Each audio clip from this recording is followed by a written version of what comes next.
ये सच्ची घटना है उत्तर प्रदेश के जिला गाजियाबाद की। जिला गाजियाबाद की एक कॉलोनी है लोनी।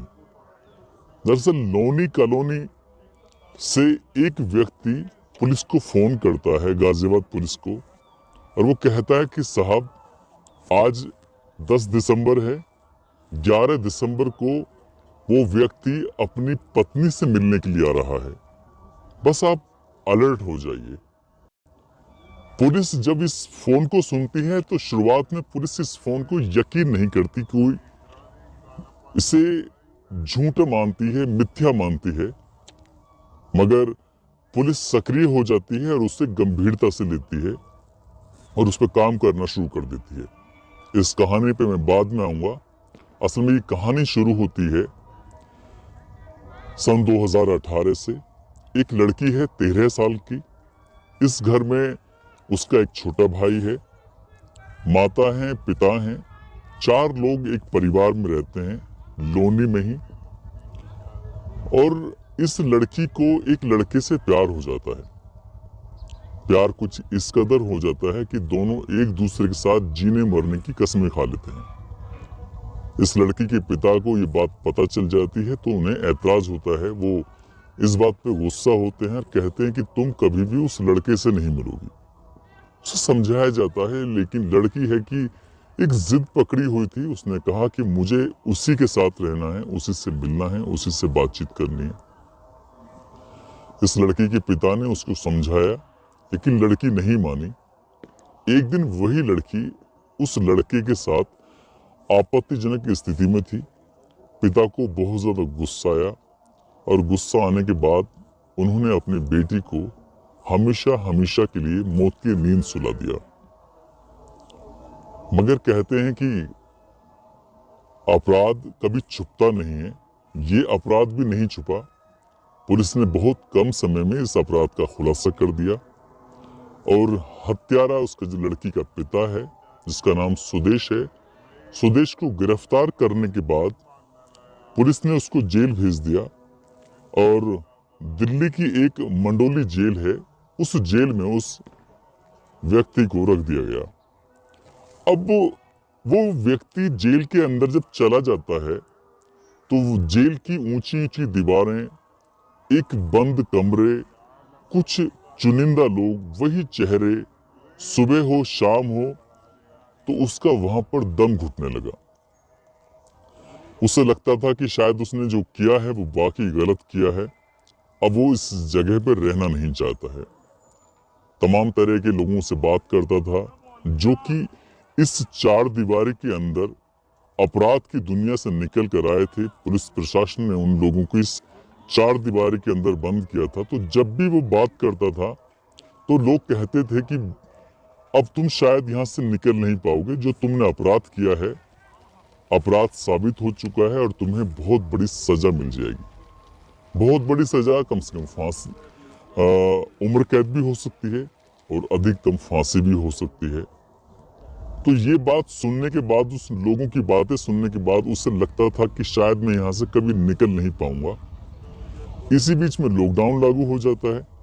जब लॉकडाउन लागू हो जाता है तो प्रशासन की तरफ से, शासन की तरफ से एक आदेश होता है कि कोई भी व्यक्ति जेल में आकर कैदियों से मुलाकात नहीं कर सकता। इस दौरान उसकी पत्नी आ जाया करती थी, लेकिन लॉकडाउन की वजह से पत्नी भी नहीं आ पा रही है, तो उससे अब अकेलापन ज्यादा फील होने लगा है। जेल की ऊंची ऊंची दीवारें देखकर उसे लगता था कि वो फंस गया है बुरी तरह से, अब निकल नहीं पाएगा।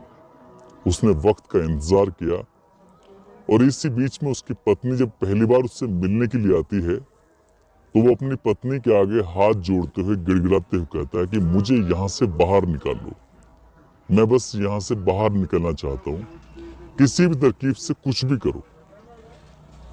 तो उसकी पत्नी कोर्ट में अर्जी देती है और पेरोल के लिए अप्लाई करती है। उसका आवेदन स्वीकार कर लिया जाता है और आवेदन स्वीकार करने के बाद मई 2021 को आखिरकार इसको पेरोल पर जमानत मिल जाती है और ये बाहर आ जाता है। अब जैसे ही ये जेल से बाहर आता है तो एक सामान्य जिंदगी जीने लगा है।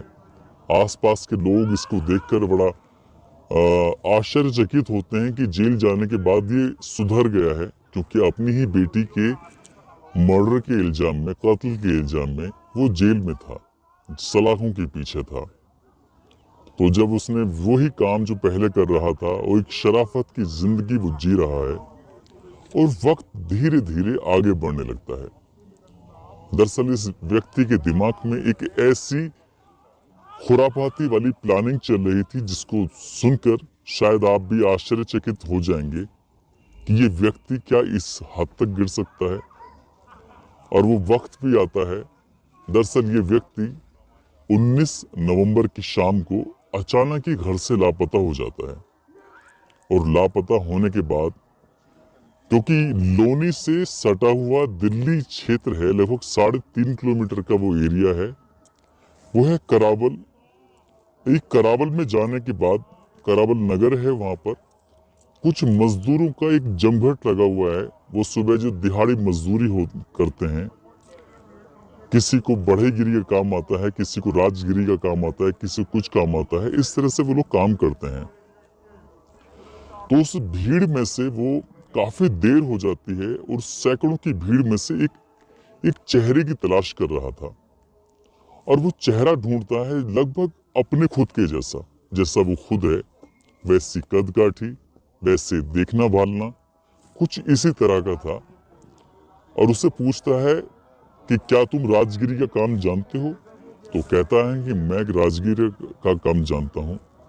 कहता है कि हमारे घर की जो छत है उसमें कुछ कमी है, अगर आप उस छत को ठीक कर देंगे तो आपकी बड़ी मेहरबानी होगी, और जो भी आपकी दैनिक मजदूरी है मैं आपको दे दूंगा। था सुदेश उस मजदूर को अपने घर पर लेके आता है, दिन भर उससे अपनी छत ठीक कराता है, और जब छत ठीक हो जाती है, इस बीच में उसके खाने का, उसके चाय का बड़े अच्छे से इंतजाम करता है। उसे ये दिखाने की कोशिश करता है कि वो वाकई बहुत ही शरीफ और अच्छा आदमी है। मगर उससे पहले, हालांकि वो मजदूर नहीं जानता है कि इसकी बैकग्राउंड हिस्ट्री है तो क्या है।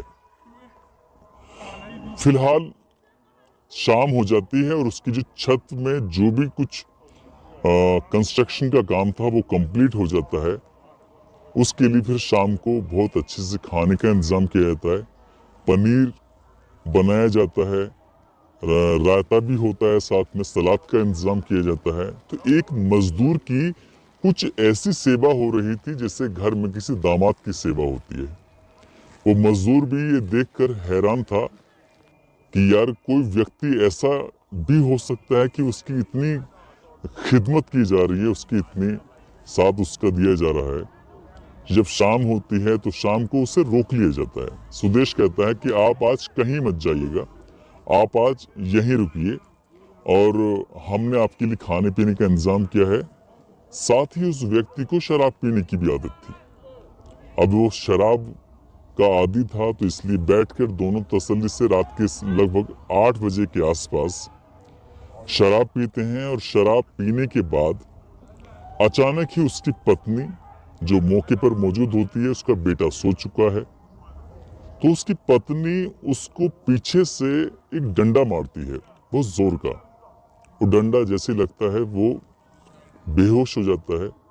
अब यहाँ पति और पत्नी मिलकर उस व्यक्ति को हमेशा हमेशा के लिए मौत की नींद सुला देते हैं, और साथ ही उसका चेहरा पूरी तरह से बिगाड़ देते हैं। कुछ ऐसी भारी चीज उसके चेहरे पे मारी जाती है जिससे उसकी पहचान ना हो। मगर ये सब करने से पहले उसने उसको अपने जूते पहनाए थे, अपने नए कपड़े पहनाए थे, अपने जैसी सब चीजें उसको दी गई थी। हालांकि मजदूर ने पूछा भी था कि साहब ये सब क्या कर रहे हैं, आपने मुझे मेरी मजदूरी के पैसे भी दे दिए हैं। लेकिन वो कहता है कि आप रख लो, आप इसे पहनेंगे तो मुझे अंदर से खुशी होगी। मगर उसको पहनाने का एक ही रीजन था, एक ही मकसद था, एक ही लक्ष्य था, और वो लक्ष्य ये था कि उस व्यक्ति को अपने जैसा बनाना, अपने जैसा हुलिया तैयार करना। अब यहाँ से इसने ये जो राजमिस्त्री है जिसकी उम्र लगभग 36 साल है। सुदेश की उम्र लगभग 38 या 39 साल है। इसकी पत्नी की उम्र लगभग 35 साल है। तो ये हम उम्र हैं, बिल्कुल अब दिखने में भी ऐसे लग रहे हैं। चेहरा पूरी तरह से बिगड़ चुका है। अब इसने इस तरह से उसको साइकिल पे बिठाता है, ऐसा लग रहा है जैसे कोई व्यक्ति ठीक ठाक बैठा हुआ है और रात के अंधेरे में वो लोनी क्षेत्र का एक मोहल्ला है, उस मोहल्ले में जाकर उस लाश को एक खाली प्लॉट के अंदर डंप कर देता है, डाल देता है। साथ ही उसके ऊपर वो पेट्रोल छिड़क कर और उसमें आग लगा देता है। अब आग लग जाती है तो वो काफी हद तक जलता है। इस चीज को, इस वाक्य को वो छुप कर देख रहा है। जब देख रहा है, ये है 20 नवंबर की शाम का वाक्य है और ये साहब अपना काम पूरा कर देता है 20 नवंबर की रात को। तो ये जब हो जाता है तो आसपास के लोगों को इसकी खुशबू आ जाती है, जलने की दुर्गंध आती है कि कोई व्यक्ति शायद जल रहा है। जब ये देखा जाता है तो पुलिस को फोन कर दिया जाता है तभी 20 नवंबर की रात को कि यहाँ शायद किसी व्यक्ति की हत्या करके उसका शव डाल दिया गया है। पुलिस आती है और आकर देखती है, उस व्यक्ति को पहचानने की कोशिश करती है। हालांकि वो अध जला हो जाता है, उसके कपड़े भी काफी हद तक जल चुके थे मगर पूरी तरह से नहीं जले थे। पुलिस देखती है, वो समझ जाती है कि किसी ने हत्या करके, कत्ल करके इस व्यक्ति को यहाँ डाला है और उसके बाद इसमें आग लगाई है। जब यहाँ भीड़ जमा है, पब्लिक भी जमा है, तो उस भीड़ का हिस्सा ये सुदेश भी होता है और वो अपनी आंखों से सब देख रहा है। अब पुलिस ने उसके जेब को टटोलना शुरू किया है तो उसके अंदर एक आधार कार्ड निकलता है और वो आधार कार्ड था उसी सुदेश का जिसने उसकी हत्या की थी। पुलिस अब उस व्यक्ति की तलाश में जुट जाती है। उसके एड्रेस पे फोन किया जाता है। तो एड्रेस पे जब फोन ऑन किया जाता है, संपर्क किया जाता है, तो इसकी जो पत्नी है सुदेश की, वो आ जाती है और आकर रोना चिल्लाना शुरू कर देती है कि हाय रे मेरा पति किसने मार दिया। अपने पति को लेकर वो रोती है, बिलबिलाती है।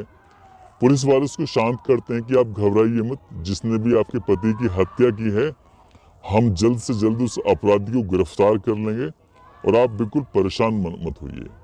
तो उसे शांत किया जाता है।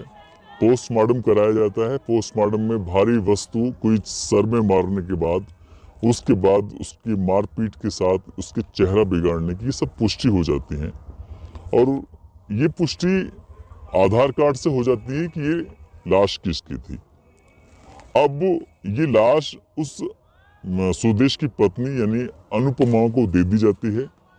अनुपमा 21 तारीख की शाम को पूरी रीति रिवाज के हिसाब से अपने पति का अंतिम संस्कार कर देती है। उसे पूछा जाता है, पुलिस बातचीत करती है, पूछताछ करने की कोशिश करती है कि आखिरकार तुम्हारे किसी से कोई दुश्मनी हो या कुछ बात है तो आप बताइए। अनुपमा से पूछताछ की जाती है तो वो कहती है कि मेरे पति की तो ऐसी कोई दुश्मनी नहीं थी, वो अभी पिछले दिनों जेल में चले गए थे। जेल में आने के बाद अच्छी खासी एक जिंदगी जी रहे थे, न जाने किसने मेरे पति के साथ ऐसा कर दिया। उसने रो रो कर एक तरह से पुलिस को भी इमोशनल कर दिया।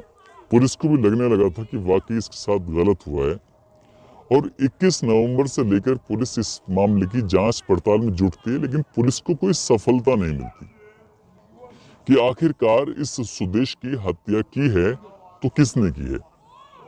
धीरे धीरे वक्त गुजरता चला जाता है, अंतिम संस्कार हो गया है, सब कुछ हो गया है। इधर पत्नी ने इस घर को बेचने की प्लानिंग कर दी थी ताकि वो यहाँ से सब कुछ बेच बाच के जाने लगे, क्योंकि जो असली कातिल है, असली आरोपी है, अभी वो मरा नहीं है।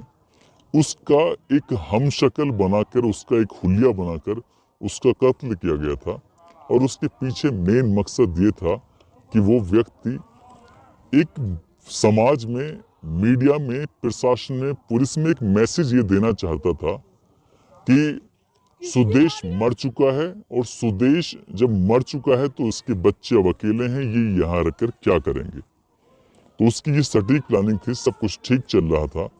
पुलिस ने हालांकि सीसीटीवी कैमरे, उसके मोबाइल लोकेशन सब कुछ निकाला, मगर अभी तक पुलिस को कोई ऐसा ठोस मोटिव नजर नहीं आ रहा था कि कोई इसका मर्डर क्यों करेगा।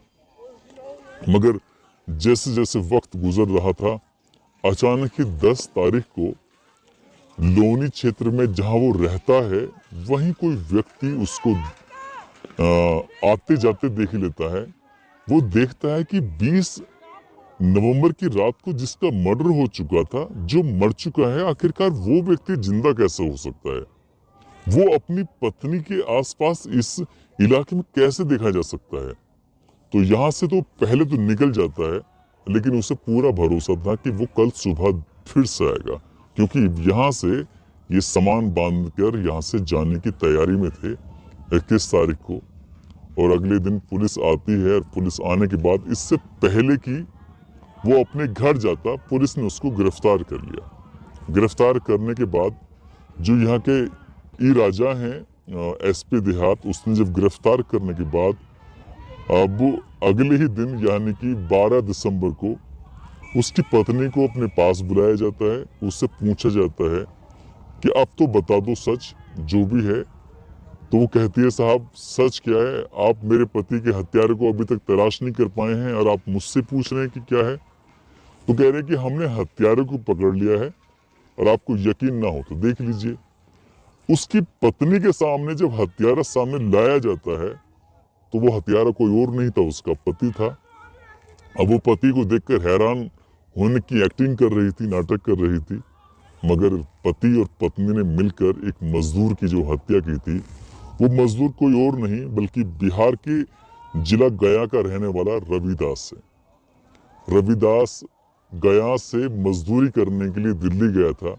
दिहाड़ी मजदूर था, अपना सामान लेकर रोज उस ठेले पे बैठता था कि कोई व्यक्ति आएगा, उसको लेके जाएगा और पूरे दिन वो काम करेगा, उसके बदले में उसको कुछ मेहनताना मिल जाएगा। ये रोज का काम था उसका। लेकिन उसे नहीं पता था कि 20 नवंबर को जो व्यक्ति उसको लेने के लिए आज आया है, वो उसको कपड़े देगा, खाना खिलाएगा, सब कुछ काम करेगा और उसको मार डालेगा। उसने कभी नहीं सोचा था। जब ये खबर उसके घर गांव पहुंचती है गया में, तो उसके परिवार के लोगों का रो रो के बुरा हाल हो जाता है। और ये बात घर वालों को इस 19 या 20 नवंबर को नहीं पहुंचती है, बल्कि उन्हें मिलती है ये खबर 12 दिसंबर 2021 को, लगभग मरने के 20 दिन के बाद। उन्होंने अंतिम वक्त में, आखिरी वक्त में अपने उस व्यक्ति का, जिसका नाम रविदास है, उसका चेहरा भी नहीं देखा था। इन षड्यंत्रकारियों ने, इन शातिरों ने, पति पत्नी ने मिलकर उस व्यक्ति की हत्या करके उसका ऐसे अंतिम संस्कार किया जैसे क्या वो खुद का अंतिम संस्कार कर रहा था। मगर एक कहावत है, बिल्कुल सही कहा है किसी ने, कि अपराध को कितने भी शातिराना अंदाज से क्यों न किया जाए, अपराध कभी छिपता नहीं है। यदि उसके पड़ोस के व्यक्ति ने सुदेश को नहीं देखा होता तो शायद ये केस कभी खुलता नहीं। यदि उसकी पत्नी ये सारा सामान बांधकर यहाँ से चली जाती, अपना घर बेचकर चली जाती, तो शायद ये केस खुलना इतना आसान नहीं था। जब जेल एक तरह से सुधार गृह होते हैं, यहाँ जब व्यक्ति अपराध करके पहुंचता है तो कई बार अच्छे अच्छे काम करते हैं। अच्छे काम करने की वजह से यही बात जब कोर्ट तक पहुंचती है तो ऐसे अपराधियों को कई बार कोर्ट माफ कर देता है, उनको एक नई जिंदगी जीने की मौका दे देता है। ऐसे ही इस व्यक्ति ने, जिसका नाम सुदेश है, उसने अपनी बेटी की हत्या की थी। वो अच्छे काम करके पब्लिक की, मतलब प्रशासन की, सरकार की नज़र में, कोर्ट की नज़र में एक अच्छा साबित हो सकता था, मगर उसने सकारात्मक भूमिका तो नहीं निभाई। भूमिका निभाई तो उसने एक शातिराना अंदाज से एक क्राइम कर बैठता है। वो पहले ही एक क्राइम में अंदर था, अब उसने एक ऐसे इनोसेंट व्यक्ति का मर्डर किया जिस पर कई लोगों की जिम्मेदारी थी। उसने एक नहीं बल्कि 2 मर्डर करने के बाद शायद ही उसे अब बचने का कभी मौका मिल पाएगा। अभी तक तो वो अकेला था, साथ में उसकी पत्नी हो गई है। पत्नी ने भी उस अपराध में उसका साथ दिया है। अपनी पत्नी को आगे बढ़ने का मौका दे सकता था, उसने अपना परिवार, घर पूरी तरह से खत्म कर दिया है, जो शायद उसे नहीं करना चाहिए था। दोस्तों, इस कहानी को सुनाने का उद्देश्य किसी को परेशान करना नहीं, किसी का दिल दुखाना नहीं, बल्कि आपको जागरूक करना है, आपको सचेत करना है, आपको बताना है कि जो शॉर्टकट रास्ता होता है वो कभी कामयाबी की ओर नहीं जाता, बल्कि लंबा रास्ता भले ही हो मगर वो रास्ता अच्छाई की तरफ जाता है।